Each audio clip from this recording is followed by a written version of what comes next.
combat de Jacob. Message du 13 décembre 2024. Psaume 118, verset 6.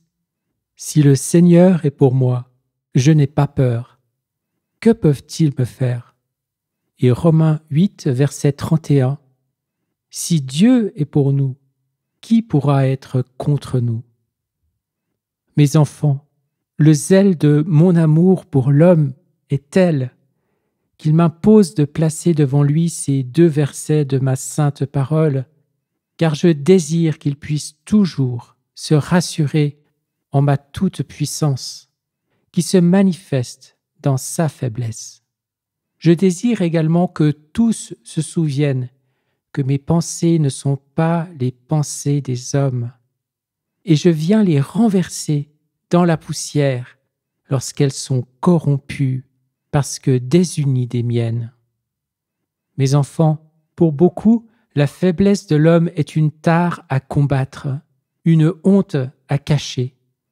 Mais pour moi qui suis la vérité, elle est une conséquence douloureuse, celle de sa nudité, due au péché qu'il a dépouillé de ma sainteté, et dévêtu sa volonté de la mienne, qui jusqu'alors l'enveloppait tendrement et l'habillait de sa nature divine.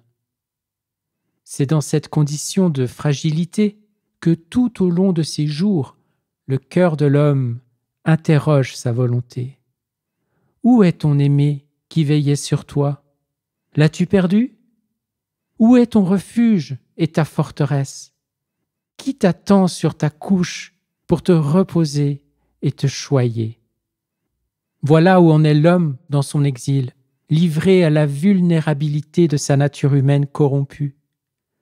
Il reste seul, avec sa volonté devenue piteuse, plongé dans l'obscurité de la nuit sans l'amour. Il voudrait trouver en elle une demeure, un refuge, une tente pour s'abriter de ses ennemis.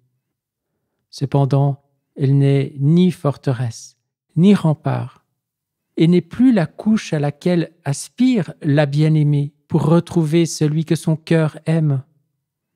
Pauvre volonté humaine, jadis si belle, créée à l'image de la nôtre, divine, qui enclôt le roi des rois et d'où se répandent ses parfums et leurs senteurs insurpassables. Combien cette volonté humaine doit-elle endurer de ténèbres dans sa solitude avant de recouvrer l'union perdue avec la mienne et entrer dans la plénitude éternelle, infinie de l'amour. C'est dans cet état que l'homme, abîmé et dégradé, gémit. Mon Dieu, pourquoi m'as-tu abandonné? Et moi je lui réponds, le Fils de l'homme n'a pas où poser sa tête. Veuille l'âme se réveiller et me donner le repos en revenant aux montagnes de l'alliance avec mon amour et ma volonté. Mais je vois les générations glisser l'une après l'autre, s'efforçant de combler l'absence de ma présence par l'accumulation de biens médiocres, tellement moindres que ceux que je lui destine. Il tente ainsi de retrouver la douce et si bienfaisante satiété qu'il recevait de notre alliance perdue. C'était en ces accords parfaits que j'embaumais l'homme des arômes de ma sainteté, le rendant ainsi toujours plus désirable à mon cœur. Mais elles se sont dressées, ces générations malheureuses, devant leur Créateur, et campées dans leur verticalité, que l'orgueil et la vanité soutiennent, elles pensent s'être relevées de leur chute par elles-mêmes. En réalité, elles n'ont pas encore livré l'inévitable combat de leur restauration, qui est celui de la restauration de leur volonté. C'est alors que notre doux et tout-puissant Seigneur s'interrompt et me prie de lire le livre de la Genèse au chapitre 32, versets 23 à 33, le combat de Jacob. Puis il reprend. Mes enfants, pénétrons ensemble le sens de ce combat de Jacob qui s'engage au moment où, après un long exil et avoir imploré le pardon de sa trahison envers son frère aîné, il s'apprête à entrer dans la terre promise par Dieu à ses pères. À cet instant, il se trouve seul, dépouillé de tout, de sa famille, de ses biens, dépossédé de toute sécurité, sa faiblesse humaine ne pouvant dissimuler sa fragilité par aucun artifice. De plus, il est dans l'obscurité de la nuit. Le soleil d'un jour nouveau ne l'éclaire pas encore. C'est dans ces conditions qu'arrive l'adversaire, qui ne permet pas à Jacob de traverser le fleuve et d'atteindre la rive de la terre promise avant d'avoir mené combat contre lui. Mais de quel combat s'agit-il? Qui s'oppose à qui? Il s'agit non moins que du combat de la volonté divine contre la volonté humaine devenue rebelle. Un combat pour la confronter et la gagner à l'amour. Un combat où les empoignades ne sont pas pour donner la mort, mais ramener à la vie. Et par ces enlacements de force, ma volonté divine veut soumettre à elle la volonté humaine que le péché domine et égare dans des actes de mort. Oh, mes bien-aimés, comme j'attends cette victoire qui fera dire à la volonté humaine, conquise et enfin apaisée, je suis à mon aimé et mon aimé est à moi. Conduis-moi, ô roi, dans ta chambre et fais notre bonheur, notre joie. La chambre est le lieu intime où se trouve la couche nuptiale, lieu d'union où dans les plus douces caresses, la volonté divine enlace et épouse celle de l'homme.